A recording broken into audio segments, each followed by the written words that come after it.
सुस्वागतम guys, welcome back to the channel. तो against the sky supreme के latest episode में आप सबका फिर से एक बार स्वागत है। अगर आपने चैनल को सब्सक्राइब करके बेल आइकन ऑल पे सेट नहीं किया तो गाइस ऑल पे कर देना, क्योंकि नोटिफिकेशन आपको अपलोड होते ही मिल जाए। तो एपिसोड के स्टार्टिंग में हम देखते हैं इटर्नल इमोर्टल सेट का वो एंसेस्टर गुस्से में कहने लगता है, भले आज मैं यहाँ पे मर क्यों ना जाऊं, बट यहाँ पे इटर्नल इमोर्टल सेट को मैं कुछ नहीं होने दूंगा। इतना कहते हुए हम देखते वो वहाँ पे टैन्यू के ऊपर अपने स्वॉर्ड से अटैक करने के लिए रेडी हो गया था, जिसको देख के वहाँ पे सियाओ सब लोग उसकी तरफ बढ़ने लगे थे, मतलब कि इटर्नल इमोर्टल सेट के ऊपर अटैक कर देते हैं। दूसरी तरफ वहाँ पे टैन्यू अपने डिवाइन स्वॉर्ड को निकालते हुए कहने लगता है, मास्टर रियान उजी और यहाँ पे उसके एंसेस्टर ऑलरेडी मारे जा चुके हैं, तो क्यों ना मैं तुम्हें भी वहाँ पे पहुंचा दूं। इतना कहते हुए हम देखते टैन्यू वहाँ पे अपने डिवाइन स्वॉर्ड का यूज करते हुए डिसाइपल को मारते हुए उस एंसेस्टर मतलब कि उस ग्रेट एल्डर के हाथ को पूरी तरीके से कट डाउन कर देता है, जिसकी दर्द की वजह से वो वहाँ पे चिल्ला रहा था। वो कहने लगता है, मुझे माफ कर दो प्लीज, मुझे छोड़ दो। वैसे भी मैं यहाँ पे एक होली लेवल का फॉर्मेशन मास्टर हूँ, क्या पता मैं तुम्हारी कुछ काम आ जाऊँ फ्यूचर में। अब उसकी बातें सुन के वहाँ पे टैन्यू कहने लगता है, तुम्हारे पास में जो एबिलिटी है उससे तो ऐसा लग रहा है कि तुम मेरे किसी काम के नहीं और तुम इतने ज्यादा वर्थी भी नहीं। इतना कहते हुए हम देखते टैन्यू उसे पूरी तरीके से जला के मार देता है, जिसके बाद में टैन्यू वहाँ पे यूकिन को कहने लगता है, यूकिन तुम मेरे साथ में इटर्नल लैंड में चलो, यहाँ पे यिंग सब कुछ हैंडल कर लेगी। इतना कहते हुए हम देखते टैन्यू वहाँ पे यूकिन को लेकर इटर्नल लैंड में चला गया था और वो लोग वहाँ पे उसी एंशिएंट वार वाले जगह में पहुँचते, जो कि यहाँ पे इटर्नल लैंड का डीपेस्ट हिस्सा था। अब उसको देख के वहाँ पे यूकिन कहने लगती है, टैन्यू मैं कभी इमेजिन नहीं कर सकती कि तुम इस डीप हिस्से तक पहुँच चुके हो पहले और तुम वापस भी आ गए। अब उसकी बातें सुन के वहाँ पे टैन्यू कहने लगता है, अगर उस वक्त यहाँ पे दातू और लोयान मेरे साथ में नहीं होते तो आज तक मैं यहाँ पे जिंदा भी नहीं होता, क्योंकि उस टाइम में दातू ने मुझे प्रोटेक्ट किया था और लोयान भी यहाँ पे टाइम पे जाग गया था, जिसकी वजह से मैं अभी तक जिंदा हूँ। अब हम देखते हैं वहाँ पे टैन्यू आगे बढ़ते हुए कहने लगता है, तुम लोगों का मास्टर आ गया, जिसको देख के दूसरी तरफ वहाँ पे यूकिन कहने लगती है, आखिरकार ये क्या है। तभी हम देखते हैं वहाँ पे टैन्यू कहने लगता है, ये लेक जो कि यहाँ पे ब्लड से भरा पड़ा है, ये यहाँ पे इमोर्टल ब्लड है। अब वहाँ पे टैन्यू की बातें सुन के दूसरी तरफ यूकिन शॉक हो गई थी और वो कहने लगते हैं, ऐसा लग रहा है जितने भी तुम्हारे साथी यहाँ पे मारे गए थे उनको यहाँ पे बहुत ही ज्यादा दर्दनाक मौत मिला, क्योंकि अभी तक इनका ब्लड क्योंकि इमोर्टल ब्लड है ऐसे दो हिस्सों में बांटा गया है। अब उसकी बातें सुन के वहाँ पे टैन्यू भी सैड हो गया था और वो कहने लगता है, यहाँ पे जो भी मरा था मतलब कि मेरा सब कोऑर्डिनेट जो मुझे फॉलो करता था, वो मेरे मिलिट्री को कंट्रोल करता था। इतना ही नहीं, उन दोनों सुप्रीम की वजह से वो यहाँ पे मारा गया। ये सब कुछ सोचते हुए हम देखते हैं वहाँ पे टैन्यू सैड हो रहा था और वो कहने लगता है, होंगमिंग डिवाइन रिलम में मेरा बहुत ही ज्यादा भरोसेमंद थे यहाँ पे जितने भी यहाँ पे गॉड्स मरे ये सब लोग। अब टैन्यू की बातें सुन के दो चित्र वहाँ पे यूकिन कहने लगते, तुम चिंता मत करो, वैसे जब हम यहाँ पे होंगमिंग डिवाइन रिलम में जाएंगे तो डिवाइन रिलम में मैं तुम्हारी हेल्प करूंगी, तुम्हारा बदला लेने के लिए हम सब करेंगे। अब हम देखते हैं उसकी बातें सुन के वहाँ पे टैन्यू भी थोड़ा सा शांत हो गया था और वो अपने पाव का यूज करते हुए अपने डिवाइन सोर्ड को बाहर निकालता है। तो मैं पहले ही बता दूं, ये यहाँ पे टैन्यू का डिवाइन सोर्ड नहीं है, मतलब कि टैन्यू के सब कोऑर्डिनेट का डिवाइन सोर्ड है, जिसको यहाँ पे उसका फॉलोअर यूज करता था। अब हम देखते हैं वहाँ पे टैन्यू उस डिवाइन सोर्ड को निकालते हुए कहने लगता है, इसे तुम यूज करो। और हम देखते हैं वहाँ पे टैन्यू उस डिवाइन सोर्ड को यूकिन को दे देता है और वो कहने लगता है, मैंने तुम्हें यहाँ पे जो टेक्निक सिखाया था उससे इसको प्रैक्टिस करना। भले अभी इस सोर्ड की पावर उतना ज्यादा नहीं है, मतलब कि यहाँ पे इसके स्पिरिट क्योंकि इस सोर्ड की स्पिरिट है वो बहुत ज्यादा इंजर्ड हो गई थी बैटल के समय, जिसकी वजह से वो अभी डीप स्लीप में है, बट वो जब उठ जाएगी उसके बाद में ये पावरफुल बन जाएगा ये सोर्ड, जिसका यहाँ पे कोई मुकाबला नहीं। वहाँ पे टैन्यू की बातें सुन के दूसरी तरफ यूकिन वहाँ पे उस ग्रेवयार्ड के आगे चली गई थी और वो कहने लगती, सीनियर आपका इनहेरिटेंस को मैं ले रही हूँ, बट मैं यहाँ पे प्रॉमिस करती हूँ कि मैं आपका बदला लूंगी। वहाँ पे टैन्यू उसे उठाते हुए अपने पाव का यूज करते हुए एक बड़े से चट्टान को उस ब्लड पूल में डाल देता है और वो कहने लगता है, इटर्नल सेट को मैंने कंक्योर कर लिया है, अब यहाँ पे तुम लोगों को कोई भी डिस्टर्ब नहीं करेगा और तुम्हें भी नहीं करेगा। हम देखते हैं इतना कहते हुए वहाँ पे टैन्यू कहने लगता है, चलो यहाँ से, और वो दोनों वहाँ से बाहर आ गए थे और वो ऐसे जगह पे टेलीपोर्ट हो जाते जहाँ पे इटर्नल इमोर्टल सेट के दूसरे एंसेस्टर और डिसाइबल छिपे हुए थे। टैन्यू हंसते हुए कहने लगता है, मैंने सोचा नहीं था तुम लोग यहाँ पे छिपोगे, मुझे तो लगा था ये लोग कहाँ पे चले गए। अब हम देखते वहाँ पे टैन्यू की बातें सुन के इटर्नल इमोर्टल सेट का थर्ड एंसेस्टर कहने लगता है, भले यहाँ पे इटर्नल इमोर्टल सेट आज यहाँ पे डिस्ट्रॉय हो गया पर तुम दोनों अकेले हो, आज मैं तुम दोनों को मार के रहूंगा। कहते हुए हम देखते वो अपने डिसाइपल को आगे बढ़ाने लगता है, खुद भी दूसरी तरफ वहाँ पे टैन्यू कुछ करने वाला था, यूकिन कहने लगते इस बार मैं ट्राई करती हूँ। हूँ, जरा इस सोर्ड का भी तो यूज करूँ। अब हम देखते जिसकी बातें सुन के दो चितब इटर्नल इमोर्टल सेट का वो थर्ड एंसेस्टर कहने लगता है, तुम यहाँ पे बहुत ही ज्यादा बोल रही हो, अपने नांगो डायनेस्टी के साथ में धोखा कर दिया तो फिर ठीक है, नांगो डायनेस्टी के इस थीफ को भी हम मारेंगे। वो अपने सोर्ड फॉर्मेशन को एक्टिवेट करने लगता है, जिसको देख के वहाँ पे यूकिन अपने उस डिवाइन सोर्ड के पाव का यूज करते हुए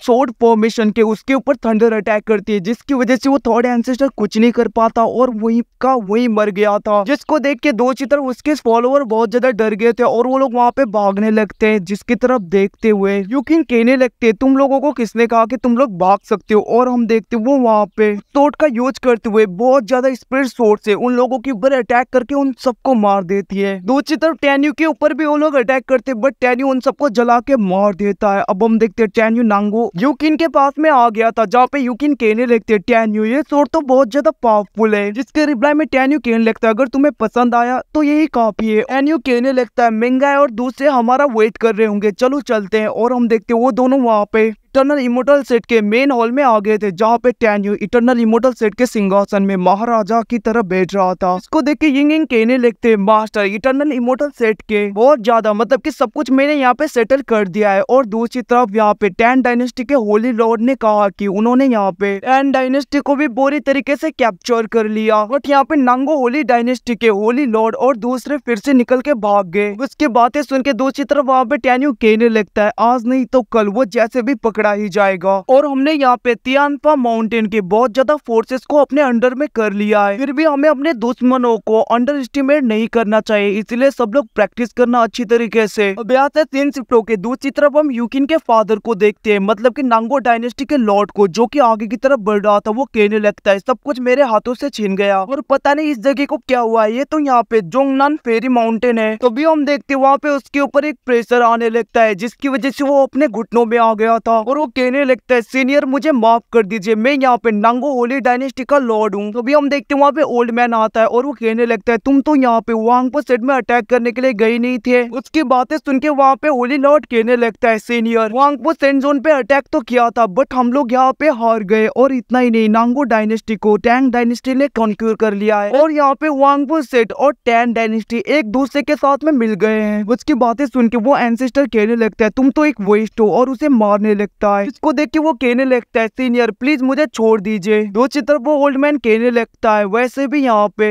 ये पूरी टेरिटरी ल्यूथियान स्वान पैलेस के अंडर में आता है, और तुम यहाँ पे जिस बंदे को ढूंढने के लिए आए हो, तुम्हारे मास्टर क्या पता वो ऑलरेडी मर चुका हो। अब यहाँ से सीन शिफ्ट होके दूसरी तरफ हम ली को देखते, जो कि वहाँ पे ल्यूथियान स्वान पैलेस के उस एल्डर के साथ में मूरोंग फैमिली के पास में आया था, मतलब कि मूरोंग डायनेस्टी में। अब हम देखते वहाँ का पैट्रियार्च कहने लगता है, यहाँ पे 6-7 एम्परर के रेपुटेशन के बारे में मैंने भी सुना है, बट मेरे पास कोई चॉइस नहीं। उसके बातें सुन के वहाँ पे ये कहने लगते हैं, वैसे भी टैन्यू यहाँ पे वांगपो सेट को यूनाइट कर रहा है, मतलब कि पूरे तियानफा कंटिनेंट को। वो आपको लगता है यहाँ पे उसके बाद में मूरोंग फैमिली की तरफ यहाँ पे टैन्यू देखेगा। अभी हम देखते हैं वहाँ पे मूरोंग आ गई थी, मतलब कि मूरोंग फैमिली की डॉटर। तो गाइस इसको आप जानते होंगे, जो कि यहाँ पे वांगपो सेट में एक एल्डर हुआ करती थी, मतलब कि 9 डिवीजन में से एक। और हम देखते वो कहने लगते हैं, फादर वांगपो सेट हमारी हेल्प जरूर करेगा, मैं पर्सनली जाके टैन्यू के साथ में बात करूंगी। इसी के साथ एपिसोड खत्म। कुछ टाइम के बाद में स्पीड सोर्स ओवरिंग आएगा, उसके लिए